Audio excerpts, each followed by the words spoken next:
এক ছিল ছোট্ট গ্রাম। সেই গ্রামের পাশে ছিল এক ঘন জঙ্গল, আর জঙ্গলের ভেতর দিয়ে বয়ে যেত এক স্বচ্ছ নদী। সেই গ্রামেই থাকত এক গরিব কিন্তু সৎ কাঠুরে। তার নাম ছিল রহিম। প্রতিদিন ভোরে রহিম কাঁধে কুঠার নিয়ে জঙ্গলে যেত কাঠ কাটতে। সারাদিন পরিশ্রম করে যা আয় হতো তা দিয়েই সে তার পরিবার চালাতো। সে কখনো মিথ্যা বলতো না, কখনো কারো ক্ষতি করত না। একদিন দুপুরবেলা প্রচণ্ড গরমে কাজ করতে করতে রহিম ক্লান্ত হয়ে পড়ল। সে নদীর ধারে গিয়ে একটু বিশ্রাম নিতে লাগল। বিশ্রাম নেওয়ার সময় হঠাৎ তার হাত ফসকে কুঠারটা নদীর পানিতে পড়ে গেল। রহিম খুব দুঃখ পেয়ে কাঁদতে লাগল।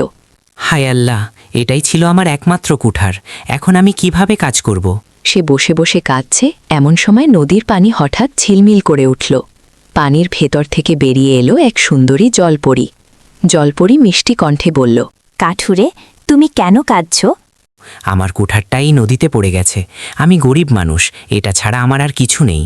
রহিম ভয়ে একটু কেঁপে গেল, কিন্তু সত্য কথাই বলল। জলপরী হাসল এবং বলল, চিন্তা করো না, আমি তোমার কুঠার খুঁজে আনার চেষ্টা করছি। এই বলে সে আবার পানির নিচে ডুব দিল। কিছুক্ষণ পর সে উঠে এলো হাতে একটি সোনার কুঠার নিয়ে। জলপরী জিজ্ঞেস করল, এটা কি তোমার কুঠার? রহিম অবাক হয়ে বলল, না, এটা আমার না। আমার কুঠার তো সাধারণ লোহার। জলপরী আবার ডুব দিল। এবার সে রূপার কুঠার নিয়ে এলো। এটা কি তোমার? রহিম আবার বলল, না, এটাও আমার না। শেষবার জলপরী আবার পানিতে ডুব দিল এবং এবার সে রহিমের পুরনো লোহার কুঠার নিয়ে ফিরে এলো। রহিম খুশিতে বলল, হ্যাঁ, এটাই আমার কুঠার। জলপরী খুব খুশি হয়ে বলল, তুমি সত্যবাদী মানুষ, তাই তোমাকে পুরস্কার হিসেবে আমি এই 3টি কুঠারই দিচ্ছি। রহিম অবাক হয়ে বলল, না না, আমার শুধু আমার কুঠারটাই হলেই চলবে। কিন্তু জলপরী বলল, না, এটা তোমার সততার পুরস্কার। এই বলে সে 3টি কুঠারই রহিমকে দিয়ে অদৃশ্য হয়ে গেল।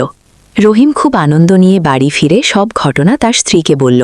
ধীরে ধীরে এই খবর পুরো গ্রামে ছড়িয়ে পড়ল। গ্রামের আরেক লোভী কাঠুরে এই ঘটনা শুনে ভাবল, আমিও যদি এমন করি তাহলে অনেক ধনী হয়ে যাব। পরদিন সে ইচ্ছে করে তার কুঠার নদীতে ফেলে দিল আর জোরে জোরে কাঁদতে লাগল। কিছুক্ষণ পর জলপরী আবার হাজির হল আর বলল, তুমি কেন কাঁদছ? লোভী কাঠুরে বলল, আমার কুঠার পড়ে গেছে। জলপরী পানিতে ডুব দিয়ে এবারও সোনার কুঠার নিয়ে এলো। এটা কি তোমার? লোভী কাঠুরে সঙ্গে সঙ্গে বলল, হ্যাঁ, এটাই আমার।